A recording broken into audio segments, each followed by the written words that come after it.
Good morning, children. Today I am again in front of you with a new story of Unit 3, that is Taro's Reward. Children, Taro's Reward is a Japanese story. Children, we all love our parents, right? And we can do anything to make them happy.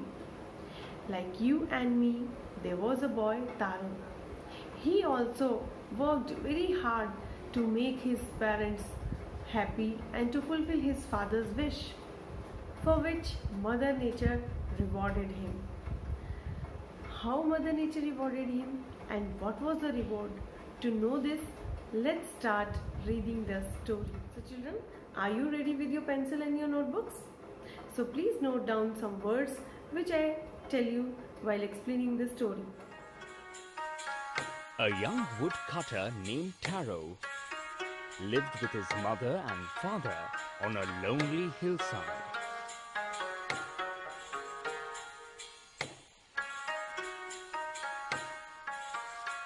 All day long he chopped wood in the forest. Though he worked very hard, he earned very little money. This made him sad, for he was a thoughtful son and wanted to give his old parents everything they needed. Children, underline the word lonely, that means deserted.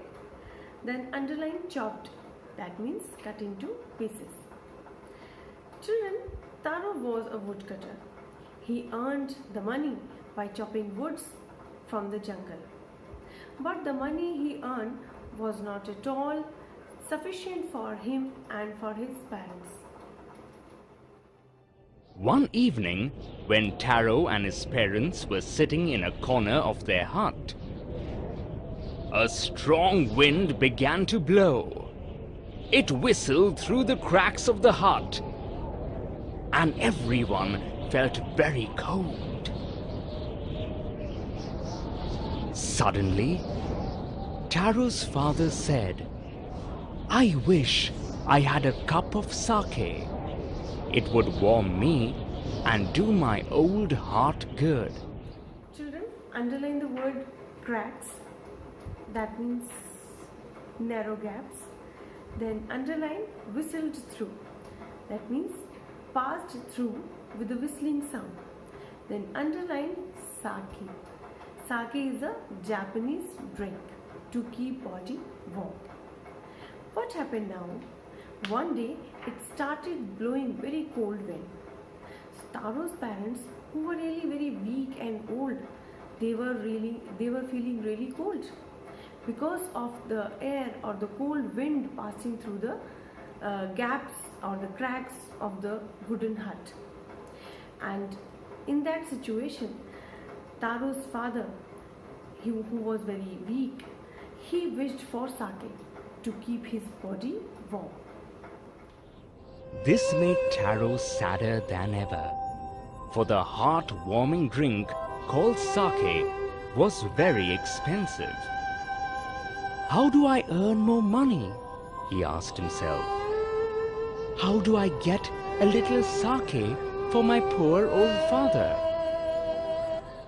He decided to work harder than before. Children, underline the word heartwarming, that means give warmth to the body.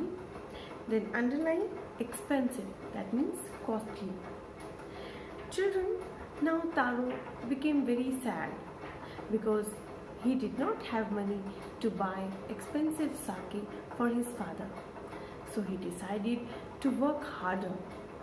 And next day he woke up early in the morning to earn more money to buy sake for his father.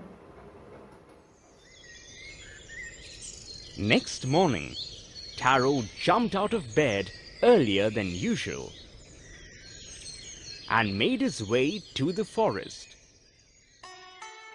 He chopped and cut as the sun climbed, and soon he was so warm that he had to take off his jacket. His mouth was dry and his face was wet with sweat. My poor old father, he thought, if only he was as warm as I.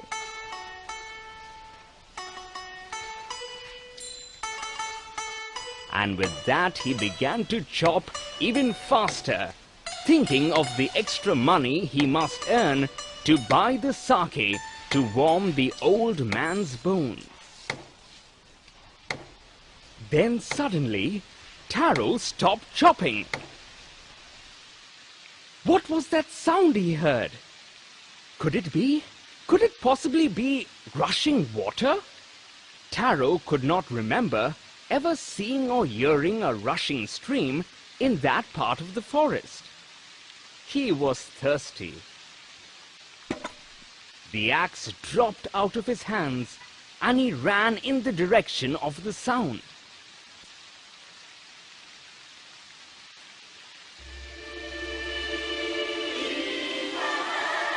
Taro saw a beautiful little waterfall hidden behind a rock.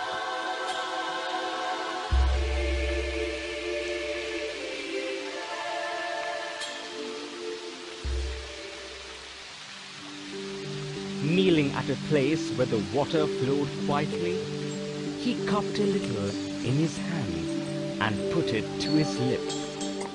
Children, underline the word rushing. That means flowing swiftly. Swiftly means very fast. Children, what happened now? Taro, he was chopping woods in the jungle. Suddenly he heard the sound of waterfall. He was very surprised because there was no river in that area. So, since he was thirsty, he followed the sound from where it was coming. And soon he found a waterfall behind the rock. And he tried to drink the water. But to his surprise, it was not water. What was it?